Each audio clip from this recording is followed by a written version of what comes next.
The two kidnappers brought the man from across the street to this ATM where they were hoping to get some money, but instead found the man had insufficient funds. Chrysler's plan is to install a hitch right here under the bumper, but as of now, there are no hitches available. The man walked through the back door of the house, took the woman's cell phone, and took a picture of himself before he left, all without being seen. Guests staying at this hotel got a reverse 911 call and were told to stay in their rooms until further notified. Police believe this was the last place the four suspects hit, and they hope that by finding this witness, they can put an end to their spree. Friends and family gathered to honor 20-year-old Terrell Ethereum, who was found stabbed to death near Sand Creek Wednesday. One of mine is gone, something you can't bring back to me.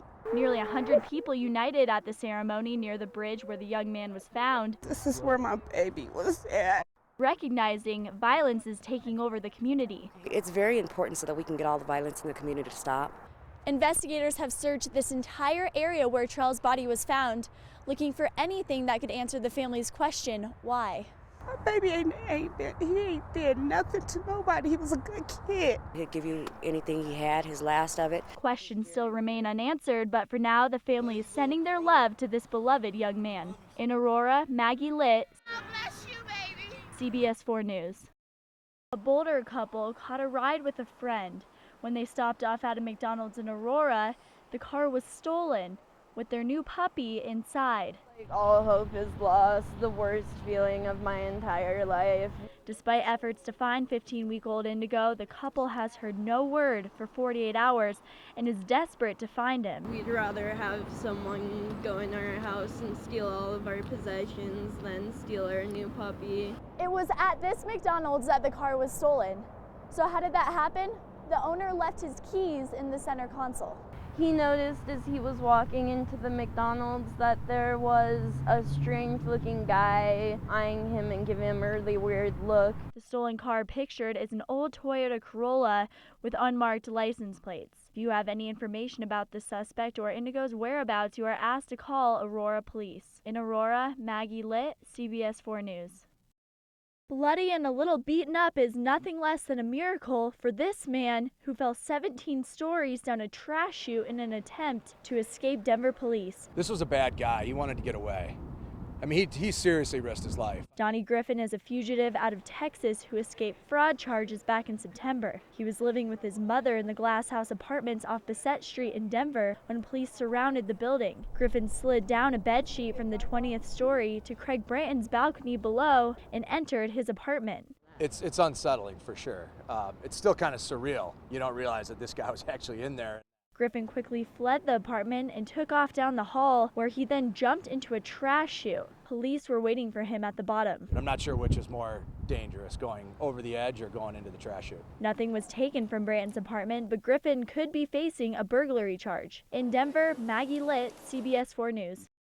Carol Gianfrancisco was working at Denver Public Schools Contemporary Learning Academy when she says the district was gathering tax dollars that didn't belong to them. So they didn't attend, but we were given their names as kids who had enrolled, and we were told to put them in classes that did not exist. Gianfrancisco says the school got an additional $7,000 per fake student during the annual October count. She says the district was counting students who had enrolled but were not attending. I had seen my name listed as teaching 11 classes that I never taught. That really sort of confirmed to me that this probably needed to be told to somebody. When she blew the whistle on what was happening, she says the district retaliated and eliminated her job.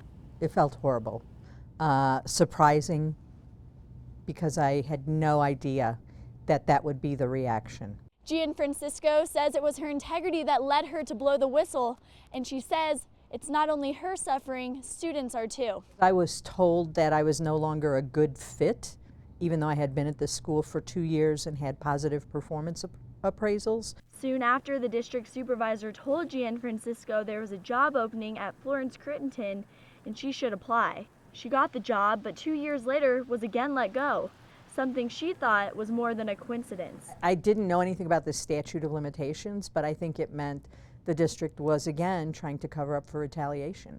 The statute limits her from filing a lawsuit against the district more than 2 years after the initial claim. Her attorney, Sharon Dreyer, assumes this was something the district had considered. In this case, it does seem like there were people who were not happy about what Carol did and didn't want it to come out, what they were doing, and took action against Carol. Dreyer filed a federal lawsuit this week against Denver Public Schools, claiming the district violated Gianfrancisco's freedom of speech.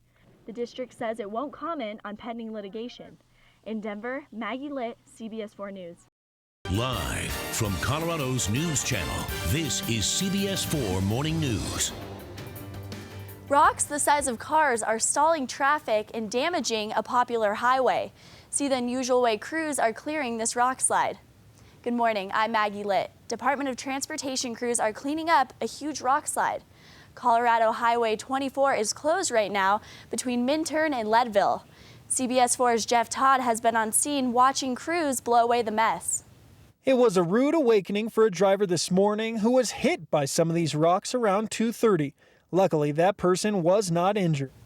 The road is expected to reopen by the end of today. Residents of Morgan County are devastated after a young boy died in a house fire. The little boy's family saw their house go up in flames around 6:30 Easter evening. It took rescue crews only 8 minutes to arrive on scene, but unfortunately it was not quick enough to save the 4-year-old. Andrew Clemens was trapped in the basement when the fire broke out. A friend of the family says Andrew was well loved. He was a very sweet, caring, soft-spoken little boy. The community is asking for donations to help Andrew's family. You can find a link on our website at cbsdenver.com. A mother is shocked after her daughter was rushed to the hospital after taking pills she got at school. CBS 4's Jennifer Bryce tells us why the young girl and her friends took the medication and the dangers they faced. We send our kids to school to be safe, to be educated and protected, and you don't expect anything like this to happen. You don't expect that. Tom says her daughter is still not feeling well, but she is recovering. The homeowners associations are concerned about the increasing number of complaints from people who say they can smell pot smoke in their homes. HOA members and property management groups gathered at a convention downtown. One of the topics of conversation was marijuana legalization. Pot smokers are more likely to openly smoke the drug, increasing the smell for neighbors who say it travels through their vents and onto their balconies. Community managers say they don't know what they can and cannot do when it comes to regulating the substance. It's really gray right now because there's just not enough known about the law and the way the law works. Right now, HOAs are dealing with the issue on a case-by-case basis. Eventually, they hope to develop regulations that would set standards in communities. A Denver man is facing first-degree murder charges for the death of his wife. Richard Kirk is accused of shooting and killing his wife while she was on the phone with 911 operators. The shooting happened last week in this Observatory Park home. Christine Kirk reported her husband was acting strangely. She told a 911 operator that he'd combined marijuana candy with prescription pain pills. Christine was on the phone with 911 for 16 minutes before police arrived. By the time police got on scene, she was dead. Police arrested a man who flew across the country to meet up with an underage female he met online. The man had no idea the alleged teen was actually an undercover investigator. 52-year-old James Lee Pierce used a social networking site to portray himself as a 15-year-old boy. He talked to the alleged teen for 3 months, sending sexually graphic messages and pictures. When Pierce arrived in Denver April 15th, police were waiting for him.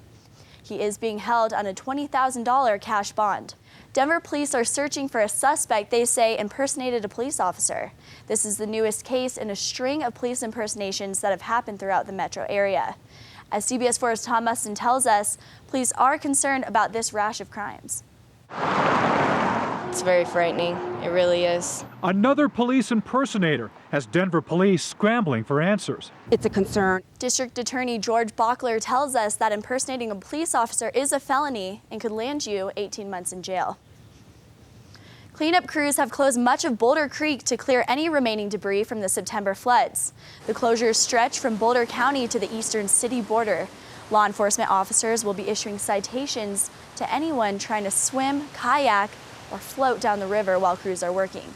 The closures are only temporary. City officials say if people respect the closures, the cleanup should take only a couple of days. Vice President Joe Biden spoke to Ukrainian officials Tuesday, confirming U.S. support in rebuilding their economy. Biden emphasized the importance of Ukraine's upcoming presidential elections on May 25th.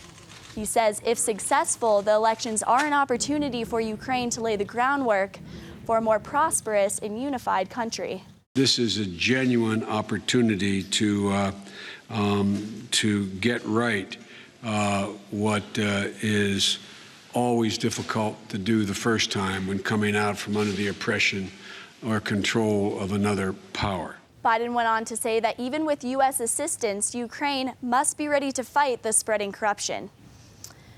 President Barack Obama is backing up Vice President Biden's trip to Ukraine with strong words for Russia. The president is threatening increased sanctions if Russian troops don't pull back from the eastern border with Ukraine. Russia, the U.S., and Ukrainian officials met last week in Geneva. They agreed that Russian soldiers would not interfere within Ukraine's borders. Coming up next on CBS 4, find out how you can create your own personal landmark and save the earth at the same time. This is not your average cocktail. It may look like Kool-Aid, but this powdered additive comes with a kick. And finally, spring is showing its rays on the Mile High City. A little later, Justin McKeffey will have the 5-day forecast live from our mobile weather lab.